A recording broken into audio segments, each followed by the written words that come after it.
Well, I mean, like you said, everything. It teaches us unity. It teaches us group operation. I remember when I was in South Carolina, I had wrote something called the 10 Commandments of Hip Hop. Yeah. Because the state newspaper in Columbia, South Carolina had named me and actually my man Craig Melvin, who's like the host of the Today Show now. Shout out to Craig. They named us like 2 of the top 10 people in media under the age of, I think, 25 at the time. Yeah. And salute to my girl Venom, she was in there as well.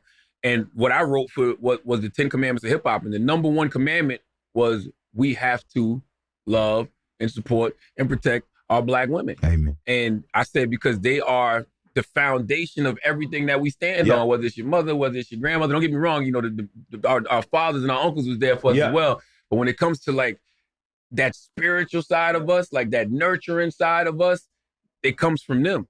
What they say, you educate a man, you educate a man. One person, you educate a woman, you educate a nation. That's absolutely, right. Absolutely. I didn't know Ab Liva was telling me that he and his cousin went to Claire Muhammad School here in Atlanta.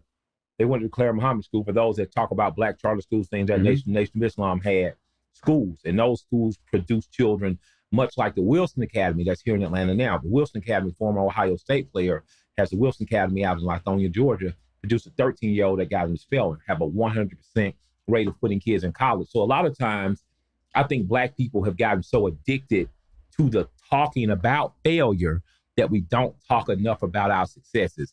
There's such talk going around now about what's our brother's name? The psychologist, Dr. Umar. Dr. Umar Johnson. And people either celebrating or commiserating the failure or perceived failure, man, that we don't talk about things like the Wilson Academy, which is accelerating. We got a brother down here in Albany, Georgia.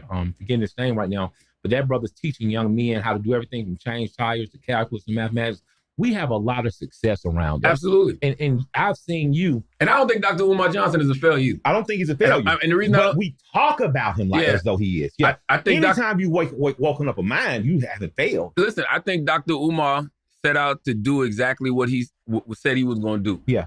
The school is in Delaware. Yeah. You know what I mean? But what I think what Dr. Umar may have fell short is he didn't have enough unity in group operation. Absolutely. He wanted to do it, all by himself. That's a tall task. You know what I mean? It's a tall task to say, hey, I want to go open up a school in a community if you've never done that before. You got to go surround yourself with actual experts who've done that. But as far as fundraising and getting the building, he did it. He did it. He did it. He did it. And it's damn near on us now to see if it expands or if it repeats or replicates. That's someone right. does. Yeah. I've been watching him the last couple of weeks. I forgot how much he said he's trying to raise just so the building don't go off in the auction. But yeah, I feel like now's the time to be rallying around somebody like that, to me personally. And I want to go back to what you asked me about my wife. It's like, me and my wife been together for 27 years. We've been together since 1998. She's amazing. And so for me, when watching the people around me, like my father and my uncle, they weren't the best examples to me as far as how to treat their women. Yeah. Like my dad would tell me things like, man, you only got one girlfriend? You know what I'm saying? like when you get older, you gonna understand. And so that kind of like puts, something in your head that makes you think like you gotta be on your player shit, whatever. But when you also study in your lessons, it teaches you like, you should be respecting your women and uplifting your women and empowering your women. So I always had like that tug of war going on inside of me, that ratchetness and that righteousness. Because you got a good woman. Like, from the day, I guarantee you, the first time you saw Shay, you knew this was the one.